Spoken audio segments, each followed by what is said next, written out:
This week, in a Manhattan courtroom, we started to get a sense of how much it costs to run one of the most successful lobbying operations in the country.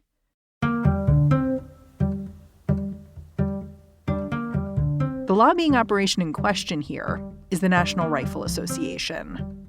The New York State Attorney General has brought the NRA and its leaders to court and is accusing them of spending so extravagantly that they violated state laws governing nonprofit organizations.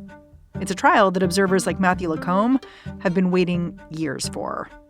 It's been pretty highly anticipated for a number of reasons, one of which is that this is an organization that typically doesn't have a lot of transparency into it, that is going to have to reveal things about itself as a result of these trial hearings.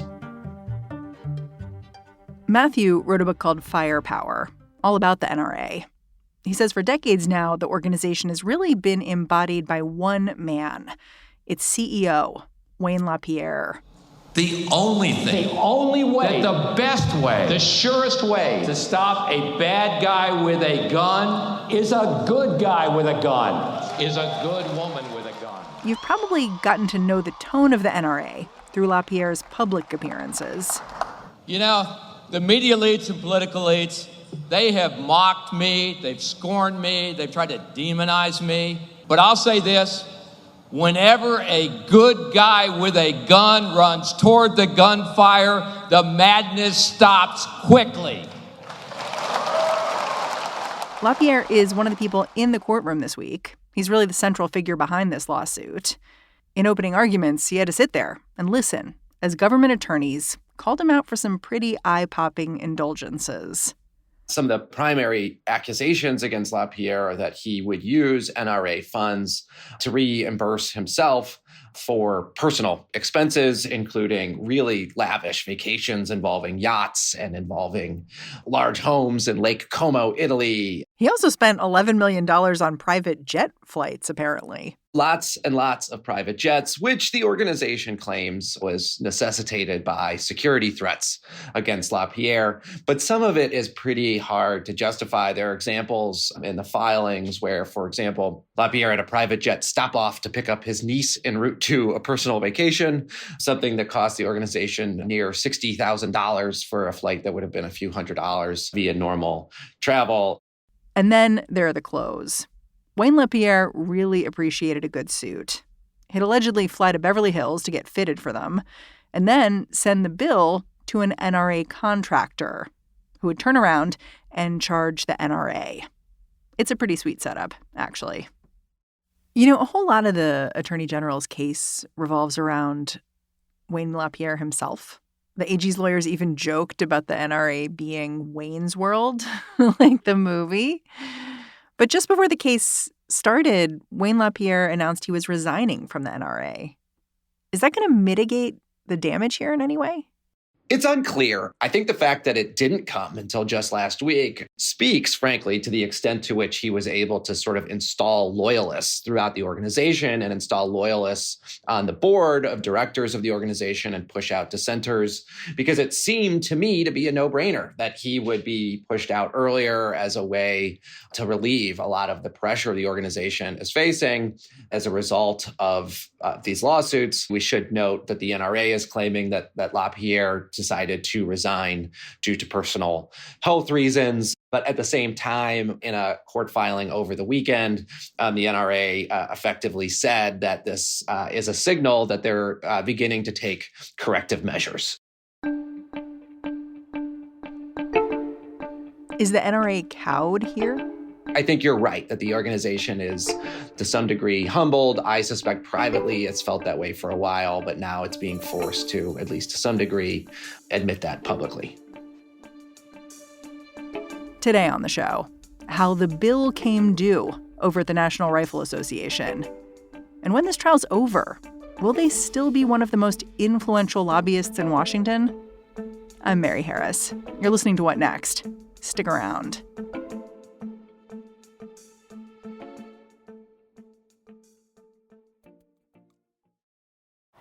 This podcast is brought to you by Progressive Insurance. Whether you're driving, cooking, or doing laundry, Progressive knows the podcasts you listen to go best when they're bundled with another activity. Much like how their Progressive home and auto policies go best when they're bundled. Having these two policies together makes taking care of your insurance easier. And it could help you save, too. Customers who save by switching their home and car insurance to Progressive save nearly $800 on average. That's a whole lot of savings and protection for your favorite podcast listening activities, like going on a road trip, cooking dinner, or even hitting the home gym. Yep, your home and your car are even easier to protect when you bundle your insurance together. Find your perfect combo. Get a home and car insurance quote at Progressive.com today. Progressive Casualty Insurance Company and Affiliates. National average 12-month savings of $793 by new customers surveyed who saved with Progressive between June 2021 and May 2022. Potential savings will vary. This show is brought to you by Discover. You know, in today's world, it can seem that the best treatment is reserved for only a few. Well, Discover wants to change that by making everyone feel special. That's why with your Discover card, you have access to 24/7 live customer service, as well as $0 fraud liability, which means you're never held responsible for unauthorized purchases. Finally, no matter who you are or where you are in life, you'll feel special with Discover. Learn more at discover.com/creditcard. Limitations apply. I want to really go through the long, strange journey to getting the NRA into a courtroom like this. Like in the past, you've called Wayne LaPierre, the leader of the NRA until just recently, Teflon Wayne. Like allegations just bounced off of him. And I want to talk about why. Like I was surprised when I started looking into this story, just how long you could argue Wayne LaPierre has been embattled or facing some kind of criticism. Like the New Yorker reported that all the way back in 1996, the NRA's finance committee met and they flagged that LaPierre was running the organization into the ground a little bit. So can you tell me about that? Like how, the seed, like where it started? I'm happy you brought up what happened in the 90s, where there was internal fighting surrounding LaPierre. Even then, there were people worried that he was engaging in this sort of behavior basically at the start of his tenure. Why was LaPierre able to do that? Well, I think there were probably a couple reasons. One is internally, he was a pretty savvy political operator. He was able to keep a lot of people at the organization happy. And he was able to do that, first of all, by raising a lot of money, even if he was spending it in questionable ways. And second of all, by doing quite well politically. He oversaw a really tremendous period of success in the political arena. And as a result, I think a lot of people stayed loyal to him. And beyond that, he was pretty effective locking in his allies and pushing out dissenters within the organization. Success can cover up a lot of wrongdoing. That success lasted a long time at the NRA. It took 20 years for Wayne LaPierre's unique way of running the organization to spill out into the open. To understand how it all went down, you need to know that LaPierre had developed this partnership with a PR agency known as Ackerman McQueen. Under LaPierre's leadership, the NRA paid this firm tens of millions of dollars a year, and LaPierre's loyalty was allegedly richly rewarded. Ackerman McQueen is the contractor who seems to have paid for LaPierre's fancy suits, for instance. Anyway, after the 2016 election, some people started to question just how much money Ackerman McQueen was getting, which led to a battle for control of the NRA. LaPierre's leadership was openly challenged by none other than Oliver North. You remember him, the disgraced national security advisor from the 80s, involved in the Iran-Contra scandal. So stick with me here because this is a somewhat complicated tale that I think sounds like something out of a movie. The NRA has a president position, and that president position, which was briefly held by Oliver North, is typically a sort of ceremonial position, typically unpaid. They engage in public relations and fundraising on behalf of the organization. Some listeners might recall that Charlton Heston, the actor, held this position for a period of time. Having said that, Oliver North wanted it to be a little different. And it turns out, although he did not reveal this to the NRA, it turns out that longtime PR agency, Ackerman McQueen, was actually paying him a salary. So what happened was the NRA started to cut back or attempt to cut back on some of the amount of money that it was paying Ackerman McQueen each year. Ackerman McQueen then basically found a way to get Oliver North to be loyal to it rather than the NRA itself. He then takes this NRA presidency position and he tries to use his role effectively to push out LaPierre. So it was in 2019 when Oliver North went public with accusations of grift. LaPierre won that battle. Oliver North dramatically was pushed out of the organization. But really what this seems to be is like a three-way battle for control here. And everyone just kind of wants to get paid. Is that fair? I think everybody pretty much just wants to get paid. If the grift that Ackerman McQueen was getting had continued, I don't think they would have ever tried to sort of send in Oliver North to sabotage LaPierre. Huh. But we should note that Ackerman McQueen really was getting a tremendous amount of money from the NRA. It was Ackerman McQueen that was in charge of developing and producing NRA TV. The organization spent so much money on the 2016 election. I think there was a sense that the sort of purse strings needed to be tightened a little bit. And it seemed obvious that this outside agency getting $40 million a year, producing a TV channel, NRA TV, that seemed like an obvious place to start. But it turns out that, Ackerman McQueen had a lot of knowledge of and evidence of, and frankly, complicity in LaPierre's grift. We have to think that those sort of public developments helped lead to the trial that we're talking about today. It's pretty remarkable how many years and how much effort it took to bring this organization to the place it is now. And not just that, but the fact that, this investigation didn't start from, I don't know, the most generous of places. It started from a bunch of guys just sort of oh yeah, fighting. Yes, it basically does feel that way. There were a lot of people who had been getting rich off of this tremendously powerful and financially lucrative organization for a long time. It hasn't turned out great for any of them. This case is proceeding during an election year. And traditionally, the NRA has been really involved in American politics quite successfully. So I kind of wonder, what's life like inside the organization right now? Do you know? The best sense that I think observers have is that the organization right now is a shell of its former self, both because of the departure of so many key people, as well as the sort of gradual decline of its financial resources, both as a result of fewer donations, loss of membership, and tremendous legal expense. The organization simply has less capability when it comes to getting involved in politics than it used to. And that's not only going to play out in 2024, it also played out in 2020. Also played out in 2022.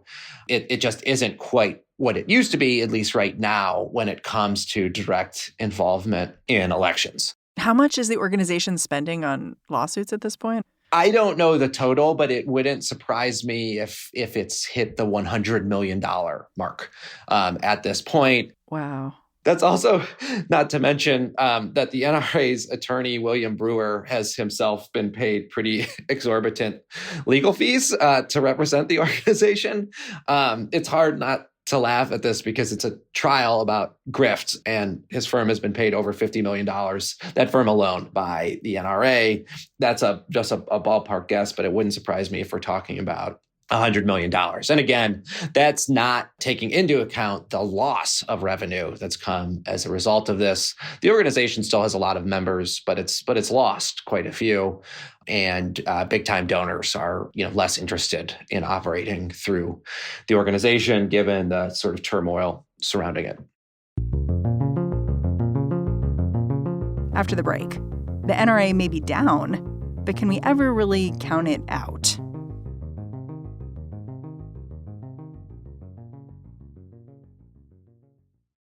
This podcast is brought to you by Progressive Insurance.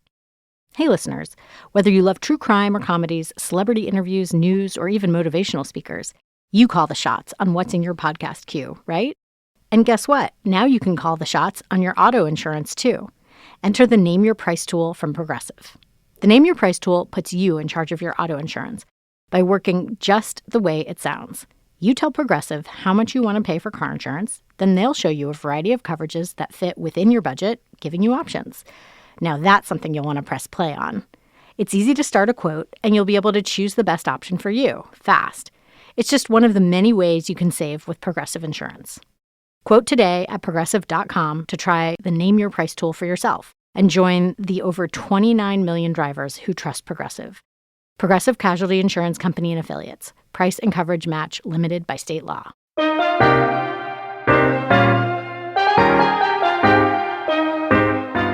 What is wellness? I think of the image of wellness personally as like pure joy. It seems like a basic question, one we all want the answer to. Wellness are the things your grandmother told you to do.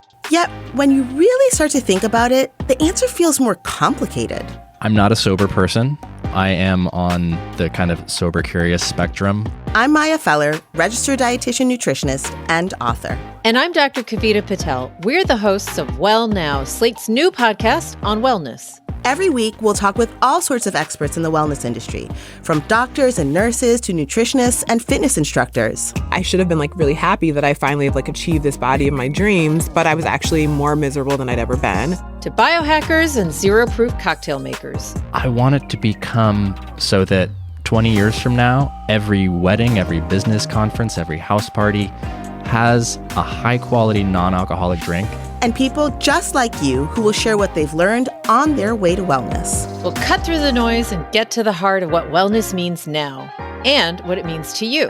Join us every Wednesday as we tackle that simple yet important question we all want the answer to. What does it mean to be well? That's Well Now from Slate. Our first episode drops January 10th.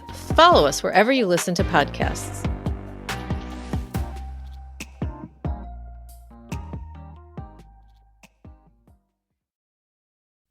You know, I looked back at what you'd written about this case a few years back, and one of the things you said then was that the New York AG's case might end up bringing the NRA down because the allegations here painted the organization as elite and phony, and that part of the NRA's appeal has always been that joining them meant you were fighting back against the elite, but it's hard to make that argument when your leader's flying around in a private jet. In the years since you speculated on all this, has the NRA brand been tarnished among its true believers? I think the brand has been tarnished, even among its true believers. I don't doubt that there's a cohort of very loyal NRA members and supporters out there who really do believe that this is just a political witch hunt. Organizations like the NRA, again, they take a sort of right-wing populist approach to politics. They argue that they are defending average Americans against a corrupt elite. And so when outside actors like the Attorney General of the state of New York question their behavior, criticize them, they can in some ways actually use that to their advantage. They can say, look, this is evidence that this sort of elite actor, a lawyer from New York, is out to get us, and we need to stick together. But a lot of this stuff is so well documented that I do think even some really staunch supporters of gun rights who are longtime members of the organization do see its brand as tarnished. Having said that, the NRA is just, they're like the 800-pound gorilla in the gun rights movement. They have the most members. They have the most history. They're too big to fail? They're almost too big to fail, or at least the costs and the challenges that a rival organization would face in trying to get off the ground would be really high, and such rivals would probably be better off trying to instead gain influence within the NRA and to convert it into something different. Even in its diminished state, it is a bigger and more thoroughly developed organization than any of its rivals. I don't know what is going to happen to the organization moving forward, but I suspect that if it can get its act together and find some strong leaders and get them into positions of power and influence, that it will probably retain its status as the primary player. The thing that's interesting to me is that, well, I think you really can make the argument that the NRA is on the back foot here. Like, revenues slid 44% since 2016. Membership dropped by a third since 2018. Those are pretty dire numbers. It doesn't feel like the NRA's ideas have faded. And it feels like it's legitimately still a boogeyman for politicians. There's a real paradox here, or at least a seeming paradox, which is that the NRA is simultaneously in the weakest organizational place it has been in a long time. But at the same time, you see the NRA's ideas, as you noted, and you see the NRA's policy commitments in a really strong position. So if you look, especially over the course of LaPierre's tenure, at the spread of basically what we could call permissive gun carry laws, the ease with which people can carry and use weapons, whether concealed or openly, those laws have proliferated rapidly around the country. And then you have a Supreme Court that has become increasingly pro-gun over time. And then I think also, the NRA's ideas have become entrenched in the Republican Party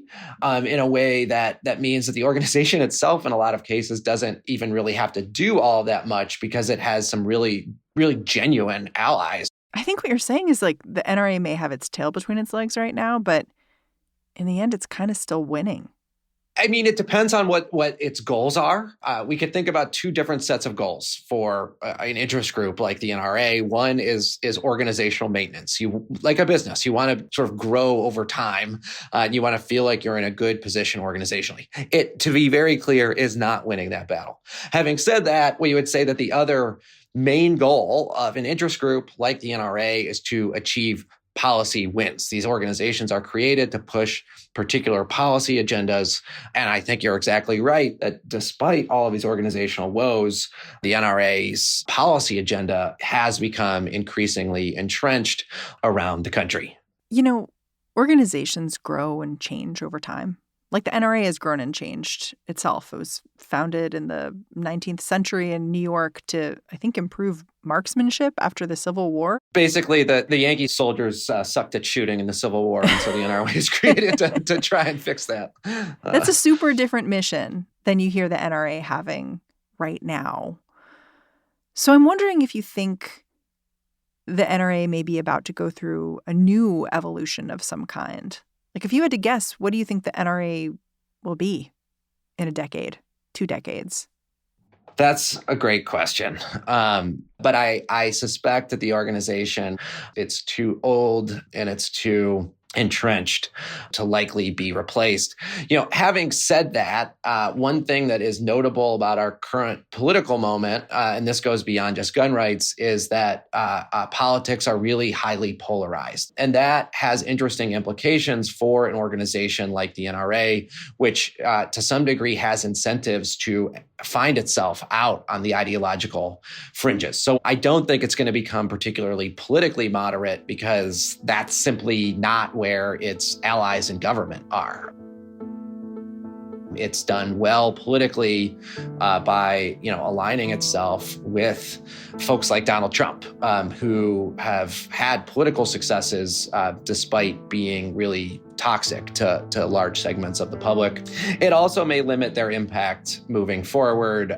It'll be interesting to see how it tries to navigate all of this. Matthew Lacombe, I'm really grateful for your time. Thanks for coming on the show. Thanks for having me. This was terrific. Matthew Lacombe teaches American politics at Case Western Reserve University. He's also the author of Firepower: How the NRA Turned Gun Owners into a Political Force. And that's our show. If you're a fan of what we're doing here at What Next, the best way to support us is to join Slate Plus. Go on over to slate.com/whatnextplus to sign up. What Next is produced by Paige Osborne, Elena Schwartz, Rob Gunther, Anna Phillips, and Madeline Ducharme. We are led by Alicia Montgomery with a little boost from Susan Matthews. Ben Richmond is the Senior Director of Podcast Operations here at Slate.